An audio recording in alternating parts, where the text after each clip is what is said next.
warahmatullahi wabarakatuh. Di sini kami dari kelompok 3 akan mempresentasikan materi tentang tanggung jawab akuntan. Disimak ya teman-teman.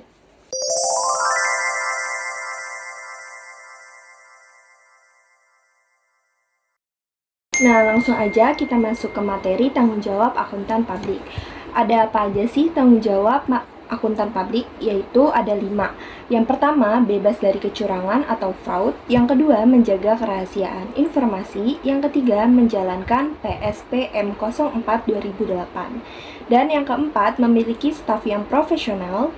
Yang kelima, mempunyai kertas kerja audit. Yang pertama, bebas dari kecurangan atau fraud. Jadi, seorang akuntan ini harus bekerja dengan jujur atau tanpa kecurangan atau menyalahgunakan jabatannya. Karena hal ini penting karena untuk memberikan kepercayaan terhadap klien agar bisa dipercaya dan tidak merugikan pihak manapun.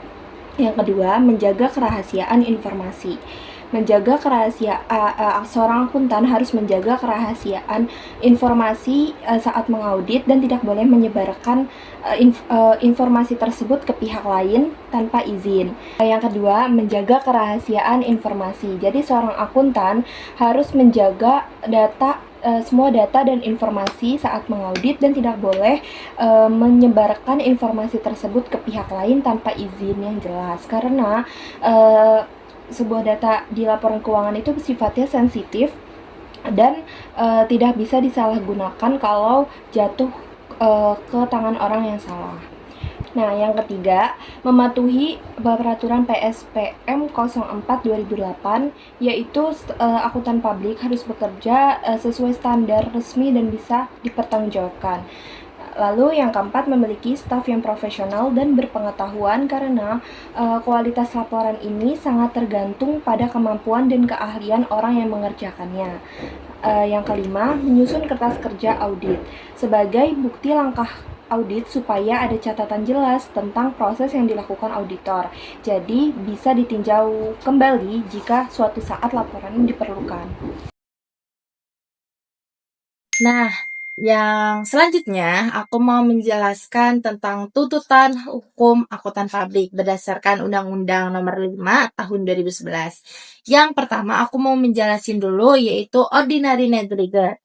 Ordinary negligence ini pelanggaran yang berupa masih dianggap ringan. Penjelasannya seperti kayak kesalahan kecil karena kurang hati-hati. Contohnya, si auditornya ini misalkan lupa menghitung ulang stok barang padahal masih ada selisih dikit.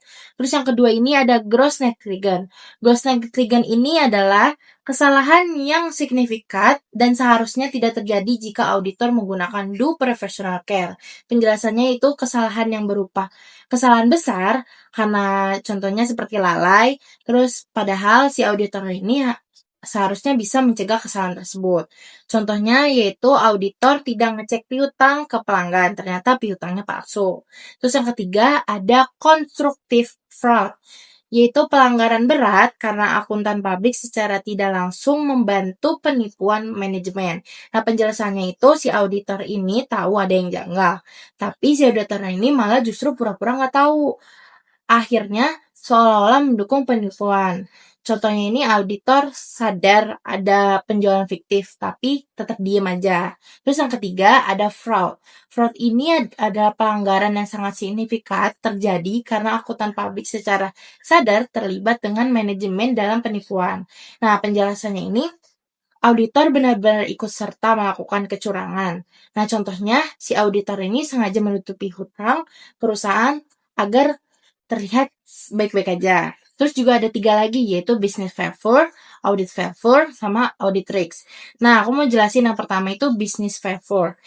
Business favor ini apabila entitas mengalami gagal bayar, utang dan tidak dapat memenuhi harapan investor dikarenakan adanya kondisi ekonomi yang memberatkan.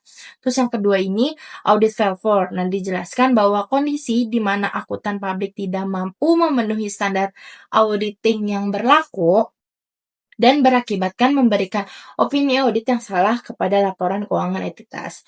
Terus yang terakhir ada audit risk. Audit risk ini adalah risiko audit atas opini tanpa pengecualian yang diberikan oleh auditor terhadap laporan keuangan entitas. Namun, ditemukannya salah satu material di dalam laporan tersebut di kemudian harinya. Slide selanjutnya yaitu tentang pencegahan tuntutan untuk akuntan publik. Nah, cara-cara agar terhindar dari resiko dan tuntutan yang dijalankan akuntan publik ini guna menghindari tuntutan hukum. Nah, cara-caranya ada 5 nih teman-teman. Ada 5, yaitu yang pertama, klien yang memiliki integritas, tim audit yang berkualitas, menerapkan independensi serta gagasan, mematuhi SPAP, KEPAP, dan standar pengendalian mutu, dan juga yang terakhir memiliki sistem pengendalian mutu setiap perikatan. Nah, yang pertama ini aku mau menjelaskan dulu klien yang memiliki integritas. Poin pertama ini menjelaskan bahwa auditor harus hati-hati dalam memilih klien. Idealnya auditor ini hanya bekerja sama dengan klien yang jujur, terbuka, dan punya rekam jejak yang baik. Tapi kalau kliennya tidak berintegritas, misalkan suka menutupi informasi atau melakukan manipulasi, resiko yang didapat bagi auditor ini jadi lebih besar, walaupun auditor sudah bekerja dengan prosedur. Mereka tetap bisa terseret masalah karena perilaku klien sendiri. Jadi inti dari poin ini adalah klien yang baik akan mengurangi potensi konflik dan tuntutan terhadap auditor. Terus yang kedua, tim auditor yang berkualitas. Nah, di poin ini dijelaskan bahwa sebuah audit yang tidak sangat bergantung pada kualitas timnya. Jadi tim audit ini harus punya kompetensi teknis, pengalaman yang memadai, dan pemahaman yang kuat tentang standar audit. Tapi kalau timnya tidak berpengalaman atau kurang paham tentang prosedur, kesalahan audit bisa terjadi dan kesalahan itu adalah salah satu pemicu terbesar tuntutan hukum terhadap akuntan publik. Karena itu, KAP perlu memastikan anggota timnya terus mengikuti pelatihan dan selalu update dengan standar terbaru dan juga ditempatkan sesuai kemampuan masing-masing. Jadi, inti dari poin ini adalah semakin baik kualitas timnya, semakin kecil risiko kesalahan dan tuntutan. Terus yang ketiga ada penerapan independensi serta objektivitas. Nah, di poin ini, auditor harus menjaga jarak profesional dari klien, tapi tidak boleh ada pengaruh dari pihak manapun yang membuat si auditornya ini nggak netral. Misalkan, si auditornya ini tidak boleh menerima hadiah, dan tidak boleh terlalu dekat dengan klien, dan juga tidak boleh bekerja di bawah tekanan klien. Tapi kalau auditornya ini tidak independen, hasil audit ini bisa dianggap bisa atau tidak objektif. Nah, itu bisa menjadi alasan bagi pihak luar untuk menggugat auditor. Jadi dari intinya ini, si independensi adalah tameng utama untuk menjaga profesionalitas dan menghindari tuntutan. Nah, kalau yang keempat ini yaitu mematuhi SPAP, KEPAP, dan standar pengendalian mutu. Nah, di poin ini dijelaskan bahwa menekankan akuntan publik ini wajib bekerja menekankan bahwa si akuntan publik ini wajib bekerja sesuai dengan standar yang sudah ditetapkan profesi. Nah, SPAP ini mengatur bagaimana auditor harus melakukan pekerjaannya, sedangkan kalau KEPAP ini mengatur etika dan sikap profesional. Selain itu, standar pengendalian mutu ini mengatur bagaimana kantor akuntan publik menjaga kualitas pekerjaan audit. Kalau si auditor ini bekerja sesuai standar profesi yang ada, auditor punya standar kuat untuk membela diri jika ada pihak yang menuduh mereka melakukan kesalahan. Jadi intinya ini, kepatuhan pada standar ini sama dengan pelindungan hukum dan profesional.